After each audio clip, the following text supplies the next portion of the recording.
Assalamualaikum warahmatullahi wabarakatuh.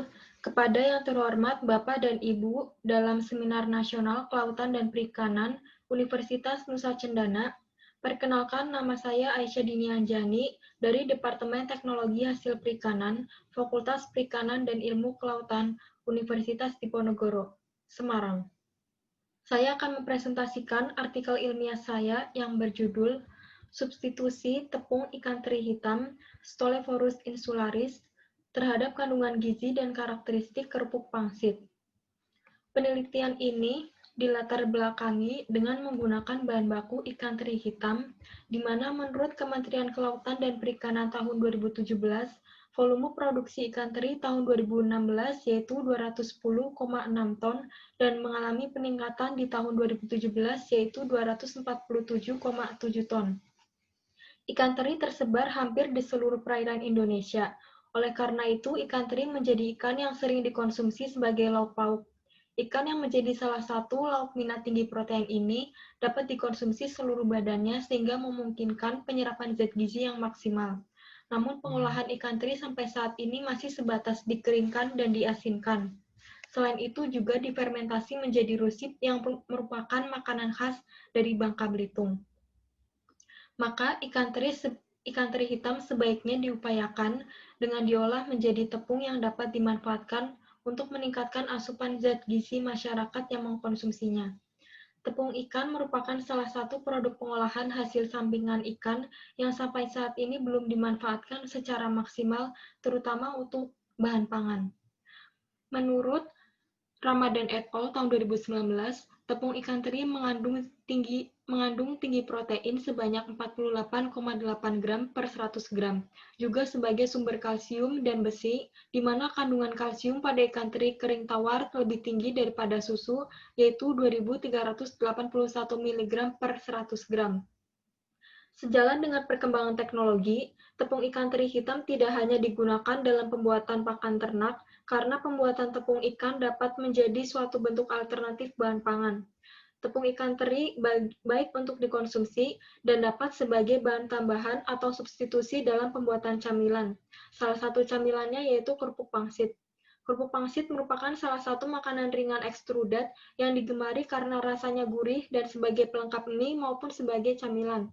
Namun menurut Kaswanto et al. Pada tahun 2019, kandungan zat gizi dalam 100 gram kerupuk pangsit ialah lemak 3,21 gram, protein 3,3 gram, karbohidrat 20,22 gram, sodium 428 mg, dan kalium 62 mg.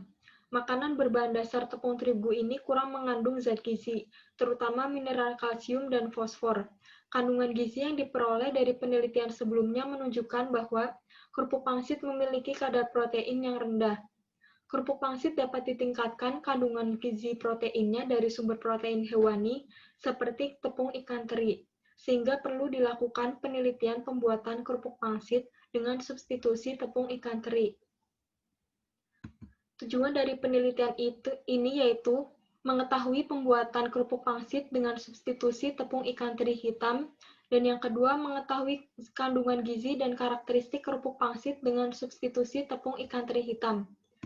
Perlakuannya yaitu dengan perbandingan tepung terigu dan tepung ikan teri hitam, di mana perlakuan A dengan perbandingan 200 banding 0 gram, perlakuan B 180 banding 20 gram, perlakuan C 170 banding 30 gram, dan perlakuan D 160 banding 40 gram.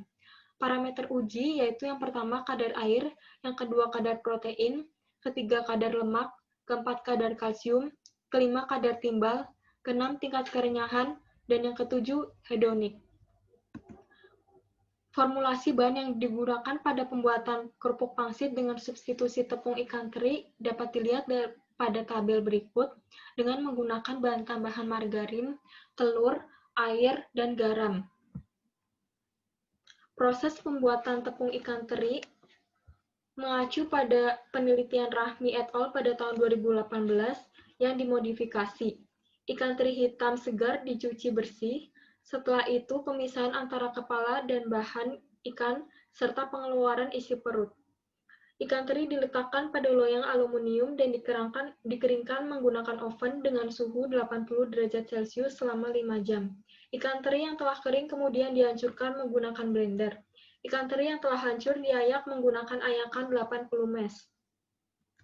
Proses pengolahan kerupuk pangsit mengacu pada prosedur penelitian Kaswanto et al. Pada tahun 2019 yang dimodifikasi. Adonan dicampur ke dalam baskom yang terdiri dari tepung terigu, tepung ikan teri, telur, garam, air, margarin yang telah dicairkan, dan tepung ikan teri. Adonan diaduk menggunakan tangan hingga kalis. Adonan yang telah kalis digiling menggunakan penggiling hingga tipis dengan ketebalan sekitar 1-2 mm. Adonan yang telah tipis dipotong membentuk persegi ukuran 5 cm x 5 cm. Adonan digoreng dengan minyak panas menggunakan suhu 170-180 Celcius dan memakan waktu sekitar 2-3 menit atau sampai kerupuk pangsit berwarna kuning kecoklatan. Hasil kadar air kerupuk pangsit yaitu mengalami penurunan seiring dengan bertambahnya substitusi tepung ikan teri. Hal ini sejalan dengan penelitian Aryani et al. Pada tahun 2018, yaitu semakin banyak tepung ikan sepat yang ditambahkan, maka kadar air akan semakin menurun. Hal tersebut disebabkan karena protein pada tepung ikan sepat terdenaturasi pada saat proses pengukusan dan penyaringan, sehingga kemampuan protein untuk menahan air berkurang. Hasil kadar protein kerupuk pangsit mengalami peningkatan seiring dengan bertambahnya substitusi tepung ikan teri. Menurut Ramadan et al. Pada tahun 2019, peningkatan kandungan protein ini dikarenakan kandungan protein tepung ikan teri sebesar 48,8 gram per 100 gram yang lebih tinggi dibandingkan pada tepung terigu sebesar 9 gram per 100 gram.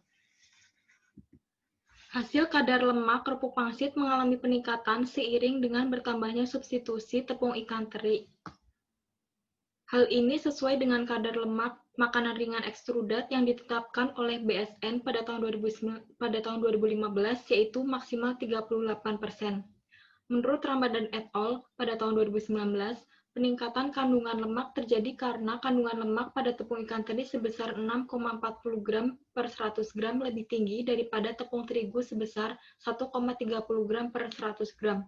Ikan teri termasuk ke dalam golongan ikan berdaging putih yang kandungan proteinnya tinggi tetapi lemaknya lebih rendah karena rendahnya kandungan mioglobin dibandingkan ikan berdaging merah.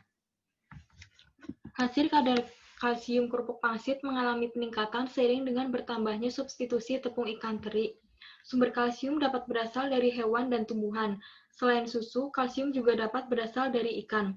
Menurut Ashik et al. Pada tahun 2018, ikan teri tidak hanya sebagai sumber protein, tetapi juga sebagai sumber kalsium. Kandungan kalsium pada ikan teri lebih tinggi daripada susu, yaitu 972 mg per 100 gram. Berdasarkan penelitian yang dilakukan Rahmawati dan Rustanti pada tahun 2013, pada tepung ikan teri juga memberikan peningkatan kadar kalsium pada cookies karena kandungan kalsium pada tepung ikan teri sebesar 645,36 mg per 100 gram yang lebih tinggi daripada kalsium tepung terigu yaitu 15,77 mg per 100 gram. Hasil kadar timbal pada kerupuk pangsit tertinggi yaitu pada perlakuan B dengan perbandingan 180/20 gram dan tidak terdapat perbedaan nyata. Hal ini dikarenakan timbal dapat bersumber dari peralatan dapur, khususnya yang digunakan untuk memasak dan menyajikan makanan. Proses pembuatan kerupuk pangsit juga menggunakan air dalam adonannya. Air minum yang disalurkan lewat pipa air yang korosif akan tinggi kandungan timbal yang terlarut. Menurut Gusnita pada tahun 2012, logam timbal banyak digunakan sebagai bahan pengemas, saluran air, alat-alat rumah tangga, dan hiasan. Sumber timbal dapat berasal dari pipa air yang korosif. Manusia menyerap timbal melalui udara, debu, air, dan makanan. Hasil tingkat kerenyahan kerupuk pangsit mengalami penurunan seiring dengan bertambahnya substitusi tepung ikan teri. Hal ini menunjukkan bahwa kerupuk pangsit semakin mudah patah atau semakin renyah. Menurut Harahap et al. Pada tahun 2018, ketika tepung digoreng, maka molekul air akan menguap sehingga kadar air akan menurun dan membentuk pori-pori pada bahan pangan tersebut.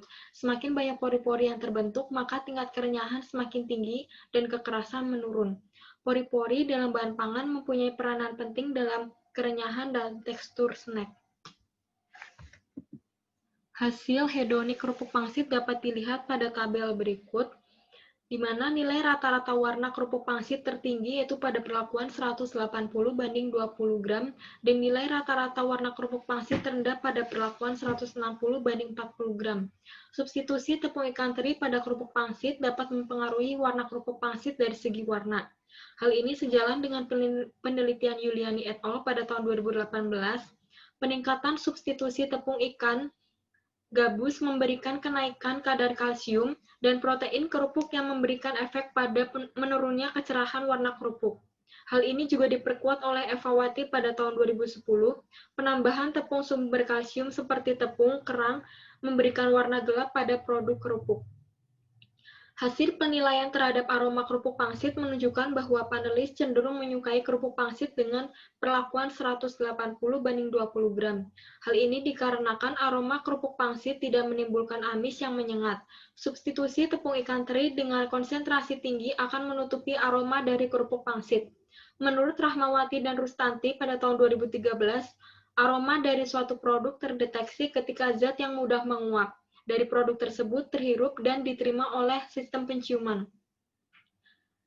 Hasil dari spesifikasi rasa yaitu rata-rata terendah pada spesifikasi rasa pada perlakuan 160 banding 40 gram. Hal ini dikarenakan kerupuk pangsit memiliki rasa yang semakin asin. Rata-rata tertinggi pada spesifikasi rasa yaitu pada perlakuan 180 banding 20 gram. Hal ini dikarenakan kerupuk pangsit memiliki rasa yang tidak terlalu asin. Hal ini sejalan dengan Ghaisani et al. Pada tahun 2018, rasa mie dengan perlakuan 5% masih terasa khas mie yang berasal dari tepung beras dan rasanya sedikit gurih karena penambahan tepung teri. Berbeda dengan perlakuan 10% yang memiliki tingkat preferensi rata-rata rendah, yaitu 5,5. Karena dalam perlakuan ini, rasa ikan teri India lebih gurih dan cenderung asin, mendominasi mie beras sehingga mengurangi rasa khas mie dari tepung beras dan mengurangi penilaian panelis. Pengujian hedonik terhadap tekstur yaitu dengan cara menggigit kerupuk pangsit untuk mengetahui kerenyahannya. Substitusi tepung ikan teri dapat menghasilkan tekstur kerupuk pangsit yang renyah. Tekstur yang paling disukai panelis adalah produk kerupuk pangsit dengan perlakuan 170 banding 30 gram. Hal ini disebabkan tekstur kerupuk pangsit tidak terlalu keras dan tidak terlalu renyah. Hal ini didukung oleh Salampesi et al. Pada tahun 2012, bahwa tekstur yang dimiliki pada kerupuk pangsit adalah kering dan renyah. Namun, semakin banyak dilakukan penambahan konsentrat protein ikan, maka tekstur produk semakin lembut. Tekstur yang menjadi pilihan panelis adalah kerupuk pangsit 2%. Hal ini disebabkan karena tekstur kerupuk pangsit 2% tidak terlalu keras dan tidak terlalu lembut. Adapun tekstur kerupuk pangsit 0% renyah, namun agak keras, sedangkan kerupuk pangsit 4% teksturnya lembut dan mudah pecah, sehingga kedua produk tersebut kurang disukai panelis.